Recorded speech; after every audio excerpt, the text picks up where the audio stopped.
அவருடைய எக்ஸ்பீரியன்ஸுமே வந்து எனக்கு அவரை பார்த்தா, அதாவது அன்னைக்கு யாராவது சொன்னாங்க, அவர் ரொம்ப சிம்பிளா ரொம்ப கிரவுண்டடா இருப்பார் பார்க்கறதுக்கு. டைரக்டர்ஸ் வந்தா பொதுவா டைரக்டர் வந்திருக்காங்கன்னு கூட தெரியும்ல. அந்த மாதிரி ஒரு பந்தா இல்லாத ஒரு ஆளா இருந்தாரு. நாங்க பேசிட்டு இருந்தோம் அதை பத்தி ஒரு ப்ரமோஷனுக்கு போகும்போது. பட் வந்து ஒரு 10 வருஷமா இந்த இண்டஸ்ட்ரியில இருக்காரு. நிறைய முக்கியமான படங்களை அசிஸ்ட் பண்ணியிருக்காரு. நிறைய டிஸ்கஷன்ஸ்ல இருந்திருக்காரு. பெரிய எக்ஸ்பீரியன்ஸ் இருக்கு அவருக்கு. ஸோ முதல் படம் வந்து இவ்வளவு எக்ஸ்பீரியன்ஸ்க்கு அப்புறமா வந்து பண்றது அப்படிங்கிறது ரொம்ப ஸ்பெஷல். அதை நான் ஒரு ஸ்பெஷலான விஷயமா பாக்குறேன். ஸோ இந்த நேரத்தில் என்னோட வாழ்த்துக்கள் அவருக்கு. நம்ம படம் ஜெயிக்கணும்ன்றது நான் ஆண்டவன்கிட்ட வேண்டிக்கிறேன். அண்ட் தயாரிப்பாளர்கள் அஷோர் ஃபிலிம்ஸ், அவங்க ஸ்வேதாவும் தீரஜும் ரொம்ப பேஷனோட இந்த படத்தை இது பண்ணியிருக்காங்க.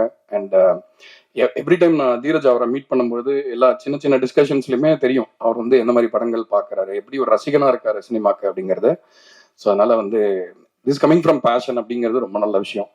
ஏன்னா இப்போ திரைப்படங்கள் பொதுவா வர்த்தக கட்டாயங்களுக்குள்ள இயங்குறதுனால இப்போ பேஷன்ன்றதுக்கு எவ்வளவு இடம் இருக்குன்னு தெரியல. பட் இருந்தாலும் பேஷனோட அதை சேர்த்து ரொம்ப ஸ்மார்ட்டா பண்ணக்கூடிய அந்த வர்த்தக அறிவுமே அவங்களுக்கு இருக்கு.